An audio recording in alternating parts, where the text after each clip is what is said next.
Good afternoon, guys. Greg here, Gondella Outdoors, and we've had a couple questions from different viewers on different social platforms on some beginner fly tying techniques, I guess you would call it. The most recent one we got from a TikTok viewer about using dubbing and how to create a dubbing noodle or how to double fly correctly. So I'm going to go over two quick ways, the only two that I use. I'm sure there's plenty of other options out there. Actually, I know there's other options out there, but these are the two that I use most commonly.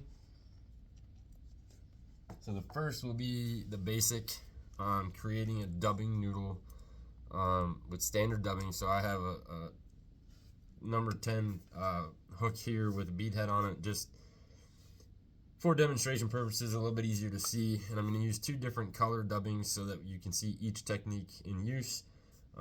So the first one, there's two ways to go about this. You can either buy dubbing wax, and basically what you would do is you would coat your thread with the wax and then take your dubbing, and the wax is kind of tacky, so you can put that dubbing onto the thread. The way I do it, I just use my mouth. So I'm going to use a gold dubbing for this, so you can see it. And basically I pull off what I need when needed. First, I lick my fingers, and then I'm simply going to twist that dubbing.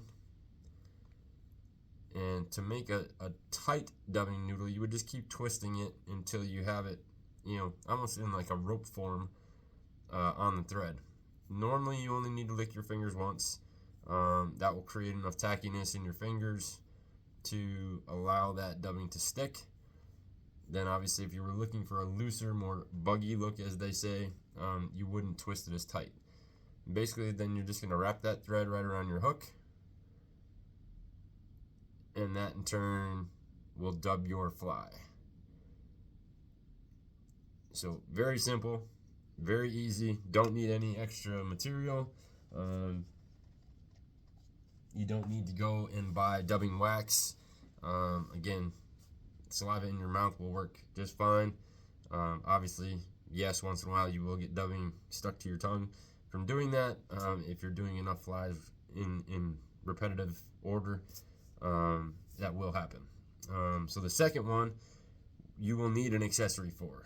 The second version is using what we call a dubbing tool or a dubbing spinner. And this one's a little bit different. So what you're going to do is you're going to take your thread, you're going to make it a little bit longer, you're going to take your opposite hand and make a loop with it.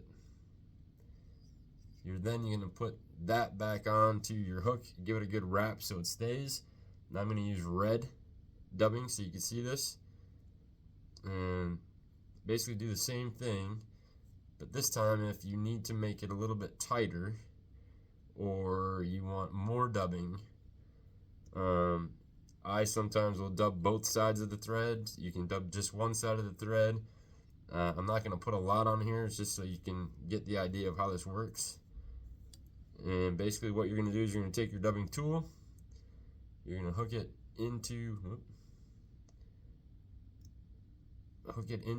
your thread loop that you have, and keep spinning it, and you'll see that that dubbing is twisting up nice and tight. The more you twist, the more tighter it'll get, and you're going to want to take that right up to the hook shank. So make sure that you wrap that. You can see how tight that got, and you're just going to wrap that around the thread like so, or around the hook, excuse me, until you use up all of the dubbing in the thread.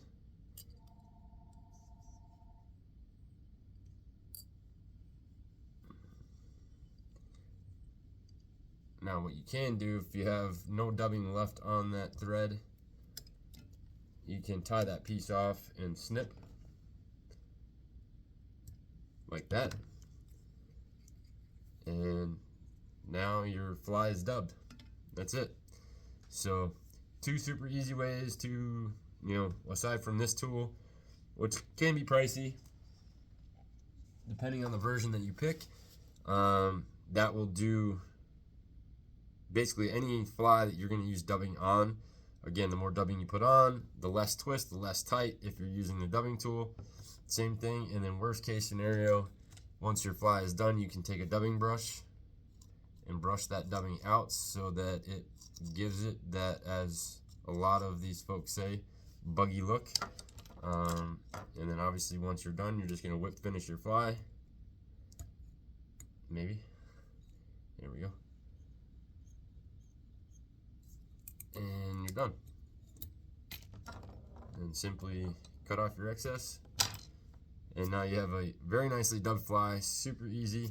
So any type of dubbing, whether it's dry fly dubbing, nymph dubbing, streamer dubbing, whatever you're going to put dubbing on, those are the two most common options and the two most I use. The only other version is if you were using a lot of CDC or a lot of deer hair, you would want to get a thread splitter and a material holder so that you can put that inside your split thread and then dub accordingly. But again, these are the two easiest options and the ones that I use the most. I do tie a lot of nymphs with a lot of dubbing, so that is the easiest way to go about it. I appreciate you guys tuning in. Hopefully that helped. We'll talk to you soon.